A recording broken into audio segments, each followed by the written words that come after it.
Good morning sir तुम्हाला. आणि आज शुक्रवार 10 एप्रिल. आपले प्रयत्न हे असणार आहेत की सर्जरी आज करून रविवारी दात बसले पाहिजेत. त्यासाठी तुमचे स्वागत. थँक्यू. परत तुमचे आभार यासाठी की तुम्ही विश्वास दाखवला आमच्यावर. तर करूया व्हिडिओला सुरुवात. हो, परफेक्ट. तर सर पहिलाच प्रश्न विचारेल, काय नाव आहे आणि किती वय आहे? सतीश रामचंद्र कालेलकर. आता 83 कंप्लीट होत आहे ते. Very good. आणि सर वयाच्या याच्यात दातांचा जो त्रास आहे तो काय आहे नेमका तुम्हाला? आता कसे दात हारायला लागलेत कम्पॅरेटिव्हली. हां. आणि खाली 4च आहेत, वर काहीतरी 5-6 आहेत. सगळे 10-11 दात आहेत आता. त्याच्यात दोनाला कॅप आहे. तर मी विचार केला की नंतर मग उपासमारीने मरण्यापेक्षा अगोदर दात लावून मग मेलेलं परवडलं ते. मला मला मला हाच प्रश्न यातच जोडायचा आहे. आमच्याकडे एक मागे 87 वर्षाचे बाबा आले होते. अच्छा. मी त्यांना पण हाच प्रश्न विचारला. बरं. त्यांनी पण मला सेम उत्तर दिलं. तर म्हणजे मी लहान असतानापासून कष्ट करून सगळं करून माझं हे सगळं बनवलं. बरोबर आहे. आणि मला आता वयाच्या त्या वयात मला भुकेने मरायचं नाहीये. म्हणजे बाबा मला भूक लागली होती आणि मी जेवलो नाही, दात नव्हते म्हणून मला तसं मरायचं नाही. माझ्याकडे सगळं काही आहे, पैसे आहेत, इस्टेट आहे, सगळं आहे. तुमचं पण तेच म्हणणं आहे. तरी मी याला प्रश्न जोडतो, असं काय याच्या व्यतिरिक्त, जेवणा व्यतिरिक्त स्ट्राईव्ह करतं आपल्याला की नाही आपण दात बसवलेच पाहिजे? नाही, जेवण हा काय एम नाही, पण काय होतं माहिती का की तुम्हाला नीट जगायचं तर पोटात काहीतरी तुम्हाला गेलं पाहिजे. अगदी बरोबर. आणि अजूनही माझी इच्छा आहे की जमलं तर काहीतरी आपण ऐकून की आतापर्यंत जे कमवलं हे ते समाजाने दिलं. आपण नाही कमवलं, बरोबर. ते त्याने दिलं, देवाने दिलं, समाजाने दिलं. आपण मध्ये पण समाजाची देवाची जी सेवा करता येईल ती करावी. Very good, very good. म्हणजे मी असं नाही म्हणत मी फार मोठा आहे, मी फार करणार आहे, पण जे काय खालीचा वाटा आहे तेवढा आपण उचलायचा. अगदी कारण त्याने आपल्याला दिलं तर आपण काहीतरी इन रिटर्न दिलं पाहिजे आणि ती आपली जबाबदारी आहे. Very good. मला अजून तुम्हाला विचारायचं आहे, जेवणा व्यतिरिक्त काही झोपण्याचे पॅटर्न, झोप तुमची बिघडली आहे असं तुम्हाला वाटतंय दात नसल्यामुळे, जेवण नसल्यामुळे? नाही, जेवण नाही, ते सावून झोप मिळाली पाहिजे. आता मी आता एकटाच आहे. हां. दुर्दैवाने आत्ताच माझी मिसेस गेली आहे, तर त्यामुळे मी आता एकटाच आहे. त्यामुळे होतं थोडं साऊंड झोप मिळालं ते बरं वाटतं, पण ती साऊंड झोप मिळत नाही आता आणि मग तो त्रास होतो थोडा. जेवणाचा पण काय होतं की जे डबे बिबे आणतो ते झेपत नाही. पण आता येतं पुल ऑन, त्याला दुसरा काही पर्याय नाही. पण त्यातल्या त्यात मग निदान खाता तरी आलं तर खाऊ शकतो ना. आता काय वेळा काय आणखीन काही दिवसांनी होणार की ते सगळं हलणार आणि मग गिळायचं कसं, खायचं कसं, राईट, हा एक प्रश्न आहे. आणि जर तुम्हाला सर्वाइव्ह व्हायचं तर you should have your food. I won't say it's a beautiful good food, पण at least it should something will help you. यातच एक स्टोरी जोडतो. आमचे पेशंट आहेत, त्या फिजिक्सच्या टीचर होत्या आणि त्या अराऊंड आता 78-80 वर्षाच्या आहेत. आणि त्या इथे परांजपेंचं ना रिटायर्ड होम आहे. हां, माहिती. बांधलेलं की बावधनला. बौद्धन. हां, बावधनला. तिकडे त्या राहतात. बरोबर. आणि मुलगी त्यांची मुंबईला तिकडे राहतात, त्यांची मिस्टर नाही आहेत. बरोबर. त्यांचं हेच म्हणणं आहे. त्या पण त्यांच्या म्हणजे असं म्हणजे इंडिपेंडेंटली त्या जोडीदार ज्या होत्या त्यांच्यासोबत ते राहणाऱ्या त्यांच्यासोबत आल्या होत्या. त्यांचं हेच म्हणणं होतं की मला जेवायचं आहे. मला आणि जेवण करणे ही काही सिंपल गोष्ट नाही, जशी तुम्हाला आणि मला असं वाटतंय.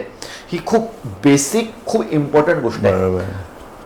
मला यात प्रश्न असं जोडायचं की दातांच्या जेवणाच्या अपेक्षा आता आहेत, दिसण्याच्या पण अपेक्षा असतील का तुम्हाला?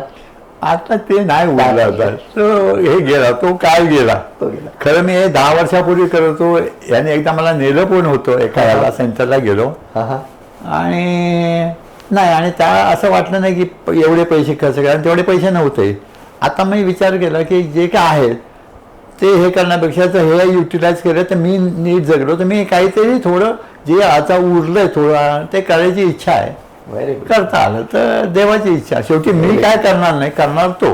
बरोबर. माझ्या व्हिडिओ सुरू करायच्या पूर्वी मी पहिले म्हणतो की माझे अनेक आभार, ग्रेटफुल आहे मी. तुम्ही माझ्यावर विश्वास दाखवला, आमच्या सगळ्या टीमवर विश्वास दाखवला आणि आम्हाला संधी दिली तुम्हाला दात बसून द्यायची. त्यासाठी तुमचे खूप आभार. तर व्हिडिओ सुरू करतो. पहिलाच प्रश्न विचारेल, तुम्ही खाऊन पाहिलाय सर्जरी झाल्यानंतर, खाण्याचा काय अनुभव होता?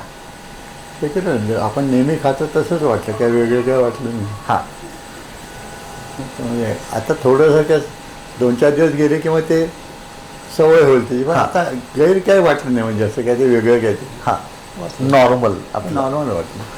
सर्जरीचा काय अनुभव होता? पहिल्या दिवशी आपण स्क्रू बसवले, दुसऱ्या दिवशी पण स्क्रू बसवले, तिसऱ्या दिवशी आपण माप घेतलं आणि आज चौथ्या दिवशी दात बसले. बरोबर. या 4 दिवसांचा काय अनुभव आहे? खूपच चांगला, कुठलाही त्रास वगैरे काही नाही. त्या वयाच्या मानाने थोडं वर्ग ते श्वास घेणं वगैरे जमलं नाही, पण ठीक आहे, कुठला त्रास आता नाही, कसलाच. डॉक्टर मनीष विषयी त्यांच्याविषयी बोलायला नवं, छान एकदम डॉक्टर, खूप समजून घेतात, आपल्याला सांभाळून घेतात. काय होतं वयाच्या मानाने थोडं पुढे मागे होतं, पण खूप चांगले ते सांभाळून घेतात आणि समजूत घालून व्यवस्थित करून घेतात काम. म्हणजे इतर काय डॉक्टर म्हणतात चिडतात वगैरे, असं नाही, अजिबात नाही. कधी असं जाणवलंच नाही की आपल्याला काही वेगळं हे होतं आहे. मला जसं पहिल्यांदा आपण भेटलो व्हिडिओमध्ये, तुम्ही म्हटलं होतं की मला समाजाला काही द्यायचं आहे परत. नक्कीच. काय चाललंय तुमच्या? कारण की मी नेहमी विचारत असतो की काय प्लॅन आहे तुमचा, काय आता करणार आहे, दात बसल्यानंतर काय प्लॅनिंग आहे? मला जर थोडं अजून चालण्याचा प्रॉब्लेम आहे थोडा, हां. तो माझा सुटला. आता हे खाण्याचं सुटला हां. की तो एक सुटेल. हां, कारण देवावर माझी श्रद्धा आहे, ते सगळं करून घेणार स्वामी. त्यामुळे आणि समाजासाठी मी फार मोठं काही नाही, पण गरजू आहे, कोणाला काय असलं कुठे, तर आपण त्यांना मदत केली, जे काय आपल्याला शक्य ते करावं ना. हे समाजाने आपल्याला भरपूर दिलं आहे. राईट. आता एवढं माझं वय झालं तर भरपूर दिलं, तर काहीतरी समाजासाठी केलं पाहिजे. म्हणजे जाऊन तिथे काय हे ओजी वाहिली पाहिजे असं नाही, पण कोणाला गरज असते, काय असते, आपण तेवढं जरी केलं तर खूप होतं ना. मी एक किस्सा सांगतो. एक काकू होत्या, त्यांनी दात बसवले. दात बसवल्यानंतर ना, जेव्हा चौथ्या दिवशी दात बसलेत, त्यांनी एक लिस्ट आणली होती. त्या लिस्टमध्ये त्यांनी लिहून आणलं होतं की उद्यापासून योगा सुरू करणार आहे, उद्यापासून गाणं म्हणायला सुरू करणार आहे आणि भजन मंडळी तोच जाणार आहे. कारण की मी जात नव्हते. मी ती लिस्ट पाहून, मोठी लिस्ट होती 7-8 कामांची, आणि त्यांनी मुद्दाम मला दाखवायला आणली. मला खूप कौतुक वाटलं की अरे, ते बोलले की मला फक्त दात नाही बसलेत.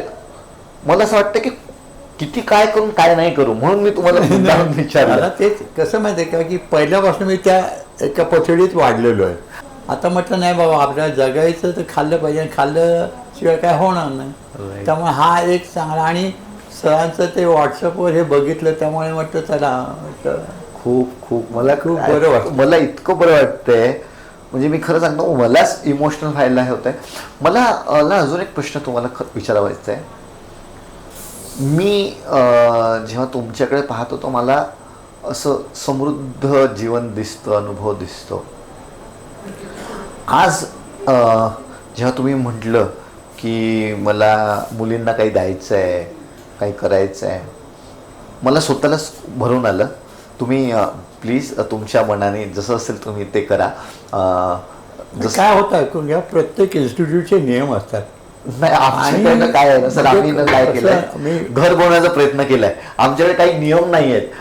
आम्ही न असं समजतो की तुम्ही आमच्या घरची लोक आहेत. आम्ही जेव्हा तुम्ही आमच्याकडे परत येणार, तेच म्हटलं मी सरांना, म्हटलं की माझी खूप इच्छा होती की पेढे द्यावे इथे आणून सगळ्यांना.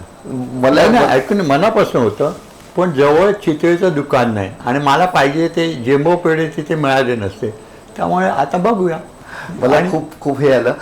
तर व्हिडिओ संपवण्यापूर्वी मी जशी नेहमी प्रार्थना करतो तशी परत प्रार्थना करतो तुमच्यासाठी. खूप आभार. तुम्हाला जे दात मिळाले, जय श्रीराम. जे दात मिळाले त्या दातांमुळे तुमचं आरोग्य जाऊ देत प्लीज जावा प्लीज. तुमचं पण एक्सरे करायचं आहे सांगितलं. चला तुमचं घेतील.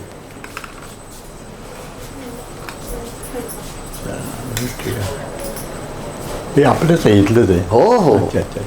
तर एक्सरे काढायचं. तर मी व्हिडिओ बंद करतो.